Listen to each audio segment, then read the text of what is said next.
News 28 मराठीमध्ये आपले स्वागत आहे। आजच्या मोठ्या बातम्यांबद्दल बोलूया। कळमेश्वर पालिकेवर नागरिकांची धडक, मालमत्ता करवाढीबाबत मुख्याधिकाऱ्यांना निवेदन।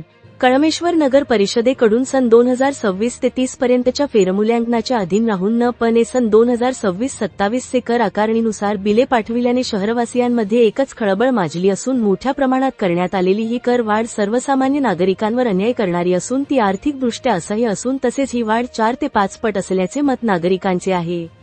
याबाबतीत आज पालिकेवर मोठ्या संख्येने एकत्रित येऊन पालिकेचे मुख्याधिकारी आकाश सुरडकर व नगराध्यक्ष अविनाश माकोडे यांना निवेदन देण्यात आले। नागरिकांनी दिलेल्या निवेदनात म्हटले आहे की मालमत्ता करामध्ये करण्यात आलेली वाढ तात्काळ रद्द करावी, कर आकारणीचे पुनर्मूल्यांकन करून नागरिकांना परवडेल असा न्याय द्यावा, नागरिक लोकप्रतिनिधी व संबंधित घटकांची बैठक घेऊन पारदर्शकपणे नागरिक, शेतकरी, कामगार, ज्येष्ठ नागरिक व आर्थिकदृष्ट्या दुर्बल घटकांचा विचार करून निर्णय घ्यावा। तसेच न प्रशासनाने या मागण्यांचा गांभीर्याने विचार करून तात्काळ सकारात्मक निर्णय घेतला गेला नाही तर नागरिकांच्या वतीने तीव्र जनआंदोलन उभारण्यात येईल, असा इशारा देण्यात आला। निवेदन देणाऱ्यांमध्ये विलास बारमासे, राजू बोरकर, जमीर शेख, राजेश मुंदडा, राजू हिवराळे, मंगेश गमे, नगरसेवक सत्यवान मेश्राम, सुमेर भोसकर, राकेश देशमुख, निखिल चांदूरकर, चंद्रकांत लंगडे, प्रदीप कट्ट्यारमल, राजू आगलावे, नरेंद्र टाकलखेडे, बाल्या धरपाल, अनिल बोडखे, शंकर फुलारे, अरुण सहारे, महेंद्र सातपुते, सचिन देशमुख, विनोद जीवतोडे, रशीद शेख, माणिक चांदूरकर, गंगाधर नागपुरे, हरीश हिंगणेकर, प्रवीण बोडखे, राजू पाटील आदींसह मोठ्या संख्येने शहरातील मालमत्ता करधारक उपस्थित होते।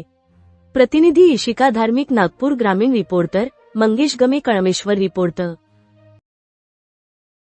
अधिकारी साहेबांनी शब्दामध्ये घेऊन बोललेला आहे, पण माझी एकच सांगितली आहे, अध्यक्ष साहेब इथे आहे, नागरिक इथे आहे, जर येत्या 8 दिवसात जर मागील जे कर होते त्या करानुसार फक्त 10% जो नियम असेल 10%, 15%, 20% त्या हिशोबाने फक्त कर वाढवावे।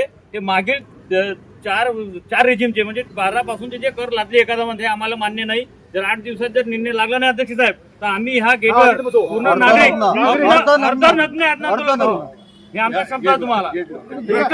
तुम्ही आपण टॅक्स वाढ कशा पद्धतीने केली, काय केली, कोणत्या नियमाने केली याची सगळी माहिती कळमेश्वर शहरातील जनतेला देण्यात येईल। नगर परिषदद्वारे कोणतीही माहिती तुम्हाला आवश्यक असल्यास इथे येऊन कोणत्याही क्षणी तुम्ही विचारू शकता।